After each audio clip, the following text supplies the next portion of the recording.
CPM যা যা ধ্বংসাত্মক কাজ করে গেছে মমতা ব্যানার্জি বা তৃণমূল কংগ্রেস তাই করছে।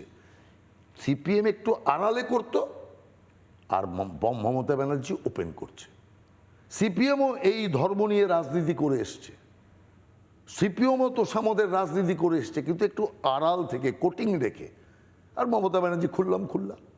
আপনি দেখুন, আগে এক একটা মিটিংয়ে 17 বার 18 বার ইনশাআল্লাহ করতো।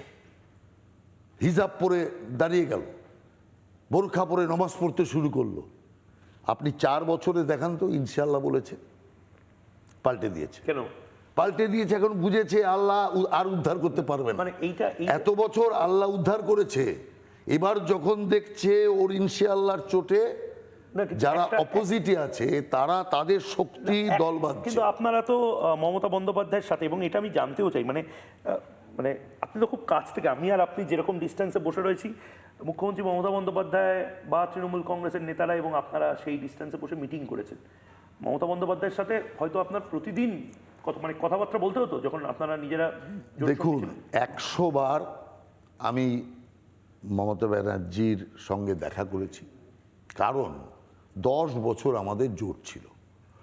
ওই 10 বছর কোনো নেতা বাদ নেই যে নেতারা ওনার সাথে দেখা করতে এসছে আর সেখানে আমি যাইনি। ঠিক আছে, প্রত্যেক কেন্দ্রের যত নেতা গিয়েছে, সিট শেয়ারিং হোক যা কিছু হোক, প্রত্যেকটা কিছুতে আমি ছিলাম, কাছ থেকে সব কিছু দেখেছি। সব কথা তো প্রকাশ্যে বলাটাও ঠিক নয়, কিন্তু আমি শুরুর থেকে, আপনি ওই সময়কার পেপার খুলুন, ওই সময় পেপারে তো ছোট ছোট খবর দিত, আপনি ওই সময় পেপার খুলুন, দেখুন আমি কিন্তু এই জোটের বিরোধিতা করে এসেছি শুরুর থেকে, কারণ এটা অসম জোট। সিপিএমকে সরানোর জন্য তৃণমূল বিজেপি জোট বেঁধেছিল, কিন্তু তৃণমূল বিশ্বাসঘাতক, এটা আমি শুরুর থেকে বুঝে গেছিলাম, যার জন্য ওই জোট থাকা অবস্থায় আমি বারবার এর বিরোধিতা করেছি।